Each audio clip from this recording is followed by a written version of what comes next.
Bowser and Phil Mendelssohn and a couple other DC officials. What do you want to hear from them, and do you expect the Congress should do more to fight crime in DC? Did you get that? We're good.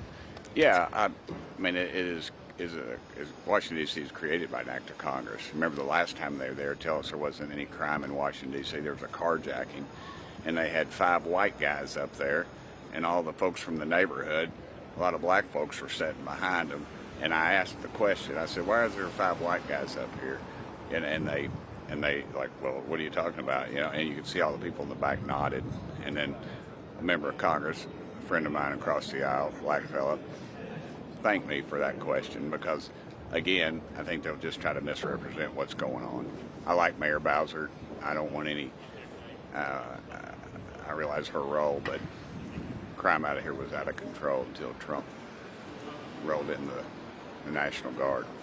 Do you think that $30 million for member security is sufficient? No, I don't.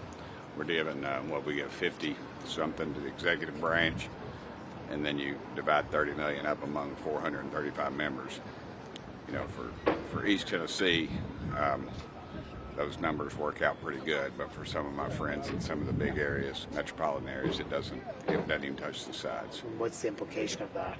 I think it's not a one-size-fits-all.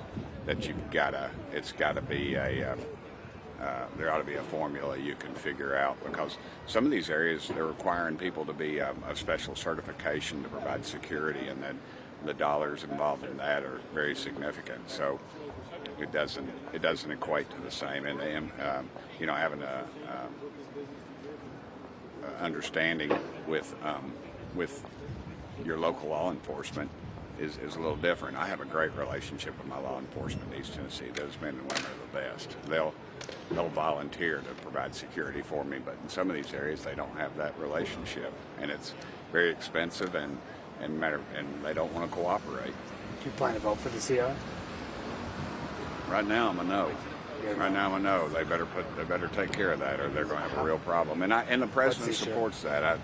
The security, and we've said all along we weren't going to do these CRs. We did one to get Speaker Johnson under the, across the wire for his first time, and now we're back at it again. If there's some changes, I could vote for it, but currently, right now, no, I can't. The security issue is one of them, yeah. A lot of Republicans were talking, Kash Patel, House and Senate the last 2 days, urging the FBI to do these investigations into sort of progressive and left-wing activist groups.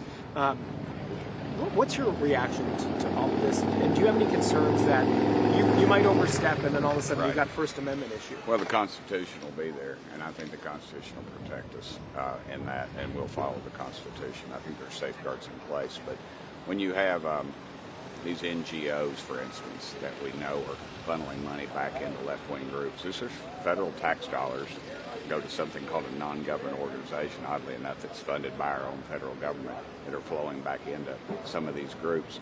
And if they have some nefarious activity, I think, they need to be calling the carpet on it. Do you think DOJ has done enough to release all of the Epstein files? I think they're doing it. They just released another big, as they called it, a tranche. I'm not sure what defines a lot of it's public, though. A lot of it's public. Yeah, a lot of it is public, but you've got several of the members of the ladies who've stated that they don't want their files released, and I don't see the safeguards in place. If they want their identities protected and what happened to them, I think they should be. Thank you. Thanks for your time. Thank you, guys. Appreciate you all.